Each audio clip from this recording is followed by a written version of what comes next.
Episode 2 start होता है जहां पर एपिसोड 1 एंड हुआ था। सारे जिंदा बचे हुए हंटर्स कंफ्यूज हैं। आखिर ये मूर्तियां हैं क्या, और सब उस रूम से जल्द बाहर निकलना चाह रहे हैं, बट सभी को डर है कि अगर वो खड़े हुए तो वो भी बाकी हंटर्स की तरह मारे जाएंगे। सब परेशान है कि आखिर इस रूम से जिंदा बाहर कैसे निकला जाए। तभी ग्रुप का लीडर मिस्टर सॉन्ग चिल्लाते हैं, कोई मत हिलना, अगर हिले तो ये मूर्तियां फिर से हमला करेंगी। और मिस्टर सॉन्ग जिनवू को बताते हैं कि अगर उसने सबको बैठने को नहीं कहा होता तो आज सभी मारे जाते। तभी जिनवू नोटिस करता है कि मिस्टर सॉन्ग का एक हाथ कट चुका है। मिस्टर सॉन्ग जिनवू को समझाते हैं कि जब तक उनके अंदर हिम्मत है तब तक सब ठीक है, और जिनवू मिस्टर सॉन्ग को बैंडेज करने लगता है क्योंकि जूही जो कि इस ग्रुप की हीलर है, जो कुछ भी हुआ उसके वजह से सदमे में है। और मिस्टर सॉन्ग ये बताते हैं कि जूही बैटल्स के प्रेशर को हैंडल नहीं कर पाती है, इसलिए वो बी रैंक की हीलर होने के बावजूद भी इजी मिशंस में पार्ट लेती है। एंड मिस्टर सॉन्ग ये भी बताते हैं कि उन्होंने खुद 2-3 बी रैंक के मिशन में पार्ट लिया है, लेकिन ये मिशन उनके हिसाब से ए रैंक या फिर एस रैंक का लग रहा है। मिस्टर सॉन्ग जिनवू को कार्टनैन टेम्पल के लॉ के बारे में भी बताते हैं, जो टेम्पल के टैबलेट पे लिखा हुआ है। और यहाँ हमें पता चलता है कि ये जगह जहाँ सब फंसे हुए हैं इसका नाम है कार्टनैन टेम्पल। और इस टेम्पल के कुछ लॉज हैं। पहला law respect God, second law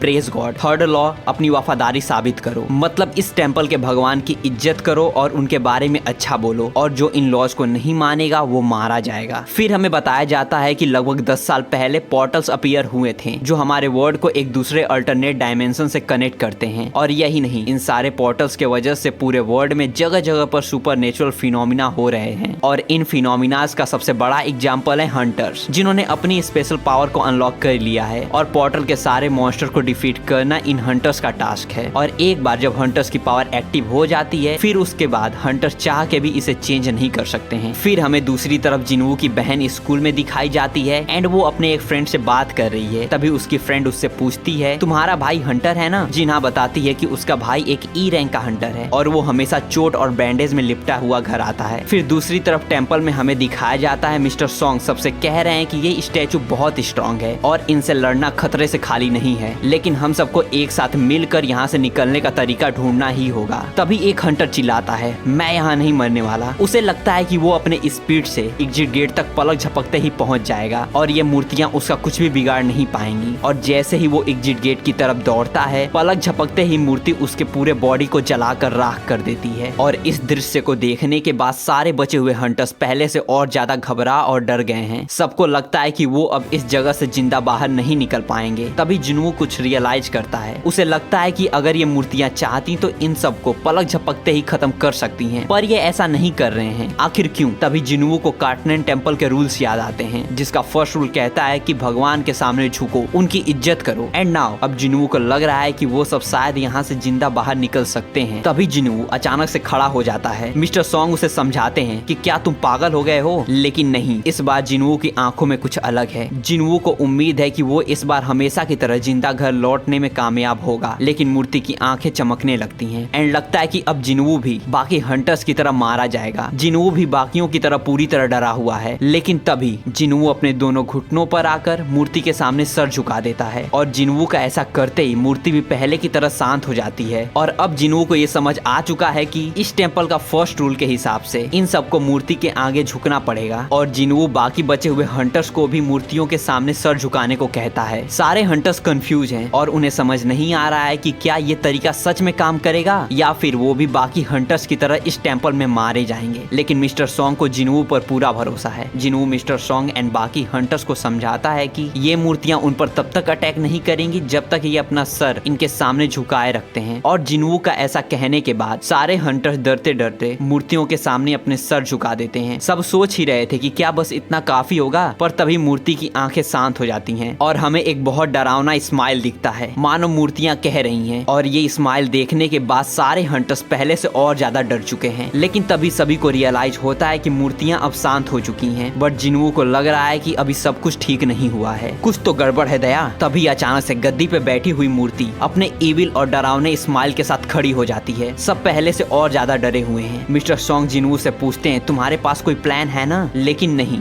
जिनवू के पास कोई भी प्लान नहीं है। जिनवू भी बाकी हंटर्स की तरह कंफ्यूज और डरा हुआ है। उसके लिए भी ये सारी चीजें पहली बार हो रही हैं। लेकिन अब जिनवू को पता है कि इस टेम्पल से बाहर निकलने के लिए उन्हें इस टेम्पल के हर एक रूल को फॉलो करना होगा। तभी पा जिनवू को टेम्पल का सेकंड रूल बताता है, भगवान की प्रशंसा करो। लेकिन किसी को भी ये समझ नहीं आ रहा है कि आखिर इन मूर्तियों की तारीफ कैसे कैसे करें। तभी एक हंटर आगे बढ़ता है और कहता है मैं इसे संभाल सकता हूँ, मैंने एथनोलॉजी की पढ़ाई की है, इसलिए मुझे पता है कि भगवान की तारीफ कैसे की जाती है। फिर वो हंटर अपने घुटनों पर बैठकर कहता है, हे भगवान, इस दुनिया के राजा जो इस दुनिया को चलाते हैं, हमें सच्चाई का रास्ता दिखाइए। लेकिन इस प्रेयर का भी कोई असर नहीं हो रहा था। मूर्ति धीरे धीरे सबके पास आ रही थी और हंटर अभी प्रेयर कर ही रहा था और सबको उम्मीद थी कि शायद वो अब बच सकते हैं। लेकिन तभी मूर्ति अपनी एविल स्माइल के साथ अपने पैरों से उस हंटर को कुचल देती है। सारे हैरान हैं, पहले से और ज्यादा डर चुके हैं और कुछ हंटर्स डर के मारे चीख और चिल्ला रहे हैं। किसी को ये समझ नहीं आ रहा है कि आखिर इस टेम्पल में हो क्या रहा है। कुछ हंटर्स के पैर डर के मारे सुन पड़ गए हैं और वो अपने जगह से हिल भी नहीं पा रहे हैं। लेकिन मूर्ति रुकने का नाम नहीं ले रही है। जितने भी हंटर्स मूर्ति के सामने आ रहे हैं, मूर्ति उन्हें कुचल के आगे बढ़ती जा रही है। सारे हंटर्स अपने जान बचाकर भाग ही रहे थे, तभी पा एक मूर्ति के सामने खड़ा होकर चिल्लाता है, मैं यहाँ सुरक्षित रहूंगा, मेरा परिवार मेरा इंतजार कर रहा है। लेकिन जिनवू लगातार यही सोच रहा है, आखिर इन एविल जैसे चीजों की तारीफ कैसे की जाए, इनमें आखिर तारीफ लायक है क्या। साथ ही जिनवू जूही को अकेला भी नहीं छोड़ सकता। तभी जिनवू उसके आसपास मौजूद सारी मूर्तियों को ध्यान से देखता है और वो रियलाइज करता है कुछ मूर्तियों के हाथ में हथियार हैं तो कुछ मूर्तियों के हाथ में म्यूजिकल इंस्ट्रूमेंट। और ये सब देखने के बाद जिनवू को लगता है कि अगर वो म्यूजिकल इंस्ट्रूमेंट वाले मूर्तियों के पास चले जाएंगे तो शायद उनकी जान बच सकती है। और जिनवू बाकी बचे हुए हंटर्स को भी म्यूजिकल इंस्ट्रूमेंट वाले मूर्तियों के पास जाने को कहता है और सारे हंटर्स जिनवू का ये बात मान लेते हैं। एंड जैसे ही सारे हंटर्स एक एक करके म्यूजिकल इंस्ट्रूमेंट के पास जाते हैं, वो सारी मूर्तियों के इंस्ट्रूमेंट अपने आप बजने लगते हैं। लेकिन यार जिनवू और जूही जिस इंस्ट्रूमेंट के पास खड़े हैं वो इंस्ट्रूमेंट बजता ही नहीं है। तब जिनवू को समझ आता है कि एक इंस्ट्रूमेंट के पास सिर्फ एक लोग खड़े हो सकते हैं। इसलिए जिनवू जूही को उस इंस्ट्रूमेंट के पास छोड़कर खुद दूसरे इंस्ट्रूमेंट के पास जाने लगता है। लेकिन तभी मूर्ति भी जिनवू को मारने के लिए उसके पीछे चलने लगती है, क्योंकि बाकी सभी बचे हुए हंटर्स एक एक करके इंस्ट्रूमेंट के पास खड़े हैं। जिनवू बहुत मुश्किल से मूर्ति के फर्स्ट स्टेप से खुद को बचा लेता है। लेकिन दूसरी तरफ से हथियार वाली मूर्ति जिनवू पर अटैक कर देती है और इस अटैक में जिनवू को बहुत ज्यादा चोट आती है और वो चलने के हालत में भी नहीं है। बट फिर भी रेंगते रेंगते जिनवू इंस्ट्रूमेंट वाली मूर्ति के पास जाने की पूरी कोशिश कर रहा है। और यार आखिरकार इतनी ढेर सारी मशक्कत के बाद जिनवू फाइनली इंस्ट्रूमेंट वाली मूर्ति के पास पहुंच ही जाता है और इसके बाद मूर्ति वापस से अपने जगह पर जाकर बैठ जाती है। जिसके बाद जूही दौड़ के जिनवू के पास आती है और उससे पूछती है, क्या तुम ठीक हो? बट सडनली जूही का ध्यान जिनवू के पैरों के तरफ जाता है और वो देखती है कि उसका एक पैर कट चुका है और तुरंत जूही उसके कटे हुए पैर को हील करने की पूरी कोशिश करती है। उसे लगता है कि अगर वो ज्यादा कोशिश करेगी तो जिनवू के पैर को रीजनरेट भी कर सकती है और अपने इसी ज्यादा कोशिश से जूही खून की उल्टियां करने लगती है। और अब सिंस कुछ देर के लिए मूर्तियां शांत हो गई हैं, इसलिए सब चारों तरफ देखते हैं और सोच रहे हैं कि ये क्या दर्दनाक मंजर है, शायद ये हमारे कर्मों का फल है। बट कुछ हंटर्स मिस्टर सॉन्ग को दोषी मान रहे हैं, क्योंकि मिस्टर सॉन्ग इस टीम के लीडर हैं और सबका मानना है कि mister Song as a team leader यहाँ पर फेल हो गए हैं और उनके वजह से सब आज यहाँ पर फंसे हैं। लेकिन कुछ हंटर्स मिस्टर सॉन्ग के सपोर्ट में भी हैं और उनका कहना है कि इसमें मिस्टर सॉन्ग की कोई गलती नहीं है, सबने वोट किया था और सभी सहमत से आज यहाँ पर हैं। लेकिन मिस्टर सॉन्ग सबको रोकते हैं और कहते हैं, मैं हूँ जिसने आखिरी फैसला लिया था, इसलिए आज यहाँ जो कुछ भी हो रहा है उसके लिए सिर्फ और सिर्फ मैं जिम्मेदार हूँ। लेकिन जिनवू को पता है कि ये बहस का समय नहीं है, क्योंकि अभी एक और रूल है, रूल नंबर 3, जिसे अगर फॉलो नहीं किया तो सब मारे जाएंगे। अभी जिनवू ये सोच ही रहा था कि अचानक से टेम्पल हिलने लगता है और टेम्पल के बीचों बीच जमीन से एक पत्थर निकलता है। सब सोच ही रहे थे कि आखिर ये है क्या। तभी जिनवू बताता है कि ये एक सेक्रीफाइस स्टोन है, जिस पर किसी ना किसी को भगवान के लिए अपना सेक्रीफाइस देना होगा, क्योंकि इस टेम्पल के 3rd रूल के हिसाब से हमें अपनी वफादारी साबित करनी होगी। ये सुनते ही किम अपनी तलवार मिस्टर सॉन्ग के गले पर लगा देता है, क्योंकि उसे पा के मरने का दुख है और किम को लगता है कि मिस्टर सॉन्ग इस सब के जिम्मेदार हैं और mister Song as a leader खुद को सेक्रीफाइस करें। और अभी सब बहस कर ही रहे थे कि आखिर कौन खुद को सेक्रीफाइस करेगा। तभी मिस्टर सॉन्ग आगे बढ़ते हैं और कहते हैं, मैं लीडर हूँ, इसलिए इसकी जिम्मेदारी मैं लूंगा। मिस्टर सॉन्ग के अंदर जाते ही रेड फ्लेम्स जलने लगती हैं, लेकिन मिस्टर सॉन्ग को कुछ नहीं हुआ, इसलिए वो सब कंफ्यूज हैं। और मिस्टर सॉन्ग जिनवू से पूछते हैं, क्या मुझे कुछ और भी करने की जरूरत है? जिनवू को लग रहा है कुछ तो यहाँ पर गड़बड़ है, इसलिए जिनवू 2 हंटर्स के हेल्प से मिस्टर सॉन्ग के पास जाता है ताकि वो उस सेक्रीफाइस स्टोन को समझ सके। सब डरते डरते मिस्टर सॉन्ग के पास जाते हैं और उन तीनों का सर्कल में एंटर करते ही 3 और रेड फ्लेम जल उठती हैं, जिसका मतलब है कि अगर वो सब यहाँ से जिंदा निकलना चाहते हैं तो उन सबको सर्कल के अंदर जाना ही होगा। जिनवू मिस्टर सॉन्ग से पूछता है कि अगर वो सब इस सर्कल के अंदर इंतजार करेंगे तो क्या कोई उन्हें बचाने आएगा? मिस्टर सॉन्ग जिनवू को बताते हैं कि वो पोर्टल सिर्फ 1 हफ्ते के लिए खुला रहेगा, इसलिए ये हो सकता है कि इससे पहले उन्हें कोई बचाने आए ये सारी मूर्तियां उन्हें मार देंगी। और साथ ही हमें बताया जाता है कि पोर्टल को पूरी तरह खुलने के लिए 7 दिन लगते हैं और जब 7 दिन में पोर्टल पूरी तरह खुल जाता है तो उसे कहते हैं डंजन ब्रेक और इसके बाद पोर्टल में मौजूद सारे मॉन्स्टर्स रियल वर्ल्ड में जा सकते हैं। इसलिए हंटर का रियल गोल पोर्टल के बॉस को डिफीट करना होता है ताकि डंजन ब्रेक को होने से रोका जा सके, जिसका मतलब है कि आज अगर ये सारे हंटर्स फेल हो गए तो ये सारी मूर्तियां रियल वर्ल्ड में भी जा सकती हैं। और दूसरी तरफ हमें दिखाया जाता है कि जिनवू की बहन जिन्हा अपनी माँ से मिलने हॉस्पिटल गई है और टेंपल में जिनवू मिस्टर किम और जूही से सर्कल के अंदर आने को कहता है क्योंकि सबके सर्कल में आने के बाद ही कुछ हो सकता है। किम और जूही के सर्कल में आने के बाद 2 रेड फ्लेम्स और जल उठते हैं और रेड फ्लेम्स के बगल में चारों तरफ ब्लू फ्लेम्स भी जलने लगते हैं और दरवाजा जिससे सभी टेंपल के अंदर आए थे वो दरवाजा पूरी तरह खुल जाता है। अब सारे बचे हुए हंटर्स इस सोच में पड़े हैं कि क्या अब इस दरवाजे से बाहर निकलना सेफ होगा या फिर ये कोई जाल है। तभी ब्लू फ्लेम्स एक एक करके बुझने लगते हैं। सारी खड़ी मूर्तियां हथियार के साथ आगे बढ़ने लगती हैं। किसी को समझ नहीं आ रहा है कि अब क्या किया जाए, कैसे इन मूर्तियों को रोका जाए, लेकिन जिनवू बहुत ध्यान से देख रहा था और उसने रियलाइज किया कि अगर वो सब मूर्ति की आंखों में ध्यान से देखेंगे तो मूर्तियां आगे नहीं बढ़ेंगी। और जिनवू बाकी हंटर से भी मूर्तियों की आंखों में बिना डरे हुए देखने को कहता है, लेकिन एक फीमेल हंटर बहुत बुरी तरह से डर चुकी है और वो चिल्लाते हुए दरवाजे की तरफ दौड़ जाती है और दरवाजे से बाहर भी निकल जाती है और उसके बाहर निकलते ही एक रेड फ्लेम गायब हो जाता है, जिसके बाद जिनवू को लगता है कि ये सारे ब्लू फ्लेम्स टाइमर की तरह हैं और ये रेड फ्लेम्स हर एक हंटर्स को रिप्रेजेंट कर रहे हैं। लेकिन जिनवू को ये भी लगता है कि ये एक ट्रैप हो सकता है क्योंकि इस टेंपल का 3rd रूल के हिसाब से उन्हें अपनी वफादारी साबित करनी होगी और शायद यहाँ पर उनकी वफादारी को टेस्ट किया जा रहा है। लेकिन सारे हंटर्स डर चुके हैं और एक एक करके सब दरवाजे की तरफ जाने लगते हैं, लेकिन जिनवू उन सबको समझा रहा है कि हमें एक साथ रहना है, नहीं तो हम सब अकेले इन मूर्तियों पर नजर नहीं रख पाएंगे। एंड उसे लगता है कि जैसे ही ये सारे ब्लू फ्लेम्स खत्म हो जाएंगे वो सब एक साथ यहाँ से बाहर निकल सकते हैं। लेकिन किम को डर है कि ये एक ट्रैप हो सकता है, क्या पता सारे ब्लू फ्लेम्स के खत्म होने के बाद भी वो सब यहाँ से जिंदा बाहर न निकल पाए। लेकिन किम को उसकी फैमिली के पास जाना है और वो और ज्यादा नहीं सह सकता और किम जिनवू से माफी मांगते ही दरवाजे की तरफ बढ़ जाता है और अब सर्कल में जिनवू, मिस्टर सॉन्ग और जूही ही बचे हैं। जिनवू इतना कमजोर होने के बावजूद भी आज तक जिंदा बचा रहा और जिनवू यहाँ मरना नहीं चाहता है। तभी मिस्टर सॉन्ग जिनवू और जूही से कहते हैं तुम दोनों यहाँ से चले जाओ, क्योंकि मिस्टर सॉन्ग को लग रहा है कि जब तक कोई एक सर्कल के अंदर है दरवाजा बंद नहीं होगा। मिस्टर सॉन्ग जूही से कहते हैं तुम जिनवू की हेल्प करो और उसे बाहर ले जाओ। लेकिन ज्यादा हीलिंग के वजह से और यहाँ जो कुछ भी हुआ उसके वजह से जूही का पैर सुन्न हो चुका है और अब जिनवू को ये रियलाइज हो चुका है वो अब यहाँ से जिंदा बाहर नहीं निकल पाएगा। वो मिस्टर सॉन्ग से जूही को अपने साथ ले जाने को कहता है क्योंकि जिनवू का एक पैर कट चुका है और जूही के दोनों पैर सुन्न पड़ गए हैं, इसलिए जिनवू के पास और कोई रास्ता नहीं है। लेकिन जूही बिना जिनवू के बाहर जाने को तैयार ही नहीं है। बट मिस्टर सॉन्ग जूही को बेहोश करके अपने साथ टेंपल से बाहर ले जाते हैं। अब पूरे टेंपल में जिनवू अकेला है, सारे हंटर्स बाहर जा चुके हैं और मूर्तियां जिनवू की तरफ आगे बढ़ रही हैं। लेकिन जिनवू इतनी आसानी से मरना नहीं चाहता, वो मरने से पहले कम से कम एक मूर्ति को हराना चाहता है। जिनवू बहुत बहादुरी से मूर्ति से लड़ता है, लेकिन जिनवू अकेला उनके ताकत के सामने नहीं टिक पाया और मूर्तियां जिनवू को बहुत भयानक और दर्दनाक मौत देती हैं। मूर्तियां पहले जिनवू के हाथ काटती हैं, फिर उसके पैर और सारी अतरियां। जिनवू चिल्लाता है, चीखता है, लेकिन मूर्तियां उसे दर्दनाक मौत देती ही रहती हैं। फाइनली जिनवू सैक्रिफाइस स्टोन पर लेट जाता है, जिसके बाद दी एंड। लेकिन इसके बाद क्या हुआ, क्या सच में जिनवू मारा गया? इसका आंसर तो हमें एपिसोड 3rd में ही मिलेगा। सो या अगर एपिसोड 3rd मिस नहीं करना चाहते तो चैनल को सब्सक्राइब कर लो। बाकी तुम सबको वीडियो कैसा लगा कमेंट सेक्शन में जरूर बताना। Till then enjoy your anime, मिलते हैं नेक्स्ट वीडियो में।